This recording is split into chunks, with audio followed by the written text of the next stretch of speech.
Bismillahirrahmanirrahim. Assalamualaikum warahmatullahi wabarakatuh. Selamat siang teman-teman, semoga sehat selalu.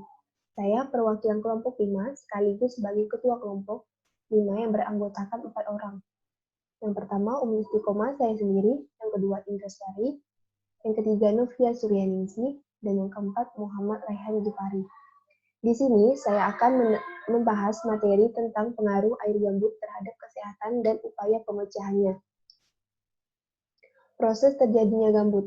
Gambut adalah onggokan bahan organik yang tersusun dari bahan kayuan atau lumut yang terjadi akibat kecepatan penimbunan lebih tinggi dibandingkan penguraiannya. Gambut terbentuk dari timbunan materi organik, dari sisa-sisa pepohonan, rerumputan, lumut, dan sisa jasad hewan yang membusuk. Karakteristik gambut.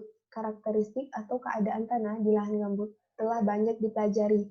Berbagai zat dan mineral dalam tanah yang berkaitan dengan kesuburan tanah telah banyak dilakukan penelitian, termasuk upaya penanggulangannya, dengan menambahkan berbagai mineral dan zat yang kurang atau tidak ada. Begitu pula dengan struktur tanah dan ketebalan gambut di masing-masing daerah. Akan tetapi data atau informasi tentang keadaan air gambut, khususnya kimia, air belum banyak diungkapkan. Permasalahan kesehatan yang dapat ditimbulkan terkait air gambut. Untuk mengatasi permasalahan kesehatan yang diakibatkan oleh air gambut, hanya ada dua pilihan. Antara lain, yang pertama, tidak menggunakan air gambut untuk kebutuhan rumah tangga. Yang kedua, menggunakan air gambut yang sebelumnya diolah terlebih dahulu. Dampak dari tanah gambut. Dampak atau pengaruh air gambut bagi kesehatan dapat dikelompokkan menurut mekanisme atau cara penularannya, yaitu waterborne disease, penyakit yang timbul karena kuman berada di dalam air lalu air tersebut digunakan oleh individu untuk minum, misalnya sehingga menyebabkan diare, tifoid, dan sebagainya. Yang kedua, waterways disease, air yang ada digunakan oleh individu untuk kebutuhan cuci mandi, dan personal hygiene atau cuci tangan dan lain-lainnya, sehingga dapat menyebabkan jenis penyakit kulit, saluran pencernaan, dan sebagainya. Yang ketiga, water-based disease, kuman yang hidup di sebagian makhluk organisme yang tinggal di air, seperti cacing yang hidup di dalam keong.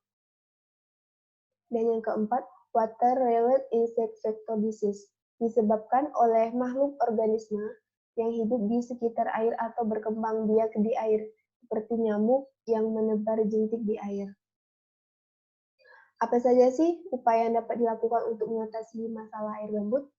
Yang pertama, dilakukan pengolahan air hujan dengan menambahkan mineral-mineral yang dibutuhkan tubuh manusia seperti kapur. Yang kedua, masyarakat diberikan suplemen makanan yang banyak mengandung fluor. Yang ketiga, dilakukan penyuluhan agar dalam keadaan tidak hujan, drum-drum air ditutup rapat agar tidak dijadikan sebagai tempat perinduk nyamuk Aegypti dan Albopictus. Yang keempat, pembenahan sistem talang air agar secara efektif air jatuh ke atap rumah dapat ditampung dalam drum penampungan air. Identifikasi program terkait permasalahan gambut. Yang pertama, menggunakan sumber air lain di luar air gambut. Untuk memenuhi sumber air bersih pada kebutuhan rumah tangga, sebaiknya menggunakan air hujan dan air yang disediakan oleh pemerintah atau PDAM. Yang kedua, melakukan pengelolaan air gambut. Tidak menolak kemungkinan bahwa masyarakat yang tinggal di sekitar kawasan lahan gambut menggunakan air gambut untuk kebutuhan sehari-hari, seperti mencuci, bahkan mandi. Padahal air gambut sendiri dapat menyebabkan gangguan kesehatan jika tidak diolah. Dan yang ketiga, antisipasi kebakaran lahan gambut, khususnya di Pontianak. Pengetahuan kelompok bahwa saat musim kemarau atau musim buka ladang, banyak terjadi kebakaran yang disengaja maupun tidak sengaja pada lahan gambut. Api yang sulit dipadamkan pada tanah gambut adalah sebuah masalah. Yang mungkin sekian yang dapat saya jelaskan tentang materi pengaruh air gambut terhadap kesehatan dan upaya pemecahannya. Kurang lebih mohon dimaafkan. Assalamualaikum warahmatullahi wabarakatuh.